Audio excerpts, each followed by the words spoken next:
In the late 19th century, a grave was dug up. Inside were the skeletal remains of 7 people, all of them without their skulls present. These were the men convicted of the Keppoch murders in the Highlands. Around 1649, Donald Glass MacDonald, known as Donald Glass of Keppoch, the chief of the clan MacDonald of Keppoch, died. He was married twice. His first wife was Jean Robertson of Struan, but when she died, there were no male surviving issue from this marriage. He broke with tradition when he married for a second time to a woman from the south, rather than a young woman from within the clan. She was the daughter of Mr. Forrester of CO.AG near Clackmannan, and when her sons were born, they were not seen as the rightful heirs to the lordship because of it. Their sons were Alexander MacDonald, 13th chief, and Ranald MacDonald, both of whom returned to Keppoch in 1661 from France to reclaim Keppoch Castle from their uncle, Alistair Booya, who'd risen to power in the area. The boys had been fostered by Sir James MacDonald of Slate at Duntum and had been sent to the continent to finish their education. On their return, Alexander brought with him new ideas and wanted to force them on the clan. The clansmen weren't enamoured with this new style of leadership, and in fact many resented his arrogance. When Alistair asked the chief what his reward would be for taking over the reins of the clan while he was abroad, he replied that being in charge had been reward enough. He was overheard saying, "If that is how it is, we shall remember you." This was a thinly veiled threat. Their uncle Alistair wasn't happy at being evicted back to his own house, and tensions rose between the men. His son, Alan Jerrick, believed he was the rightful heir to Keppoch due to an old custom. Alexander flexed his muscles against these rivals as he tried to improve the conduct of the clan, one that was used to being predatory. It was too much for Alistair. The MacDonald brothers also had issues regarding the way they ran their lands. The lands at Inverlair were held by Alistair Ruig MacDonald since coming to the area from Soonart. The land at Keppoch had been leased to him by the Huntly clan while Alexander was away, and now he wanted to reclaim it. Despising the Huntly family, the chief raided the land of Inverlair with 60 men, destroying property and driving away the cattle and horses. In January 1662, a formal complaint was made against Alexander MacDonald for his actions at Inverlair with the Privy Council. He was summoned before them, but countered the complaint, and in March and June 1662 sought a suspension of the council's case against him. This, in part, led to the brothers' downfall. On 5th September 1663, Alexander and Ranald were murdered. Usually Alexander, 35, and Ranald, 28, slept with their swords by their bedsides, but on that night they'd left them downstairs. As one of them ran down on hearing men enter the house, a sword was pulled out and he was killed. His brother followed suit. Around 30 men broke into the palace of Keppoch, armed with swords, dirks and other weapons. The brothers had no chance against that number, and their fate was sealed. Later that morning, the gruesome location was visited by Ian Lom, who recorded the sight before him.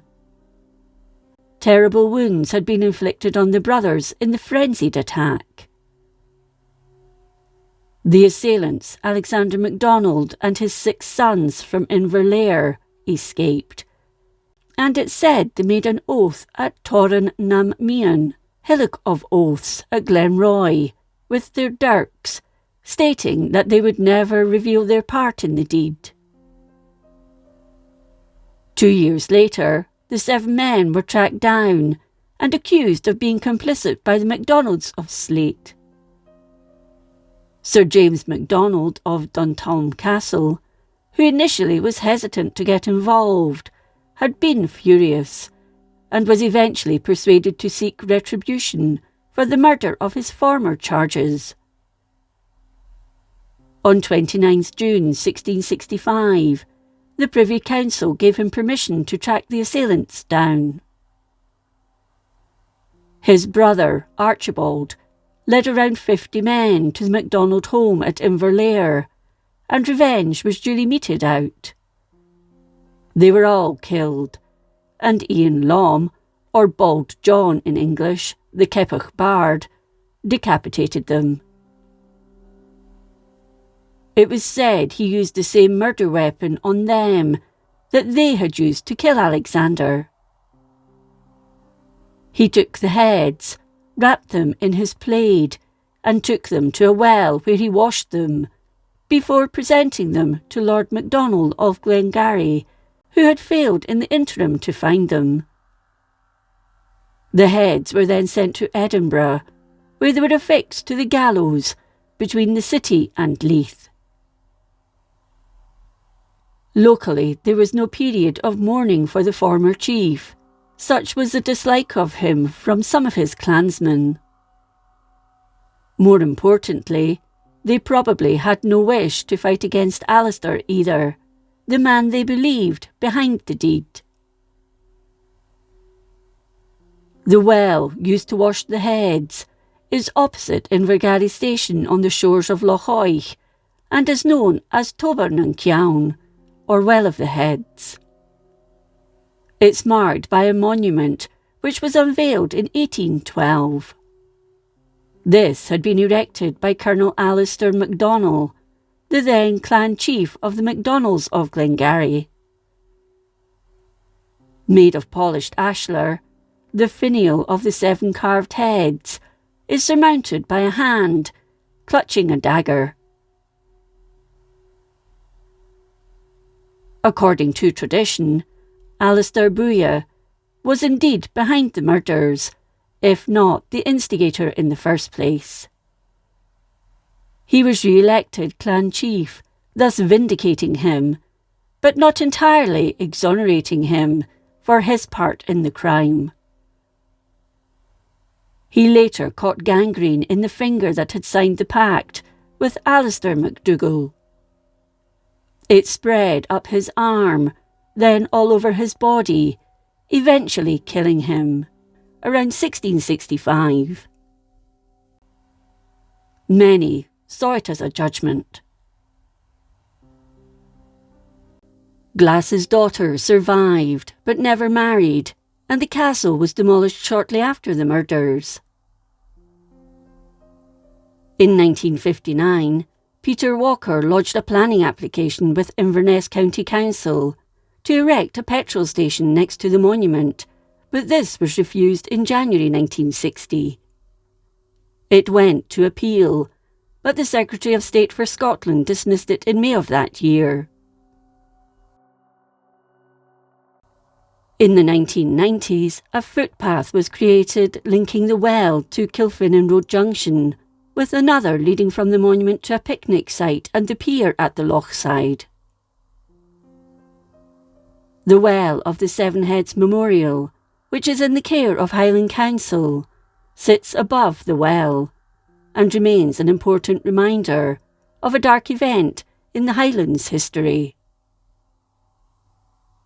On it reads, "As a memorial of the ample and summary vengeance which, in the swift course of feudal justice inflicted by the orders of Lord Macdonald and Eros, overtook the perpetrators of the foul murder of the Keppoch family, a branch of the powerful and illustrious clan, of which his lordship was the chief, This monument is erected by Colonel MacDonell of Glengarry, 17th. Mac Vicalister, his successor and representative, in the year of our Lord 1812. The heads of the 7 murderers were presented at the feet of the noble chief in Glengarry Castle, after having been washed in this spring. And ever since that event, which took place in the early 16th century, it has been known by the name of Tobernon Ceann, or the Well of the Heads. The inscription should have been 17th century and not 16th, perhaps an oversight by its sculptor, Guy Marshall. The inscription not only appears in English, but also Gaelic, French and Latin.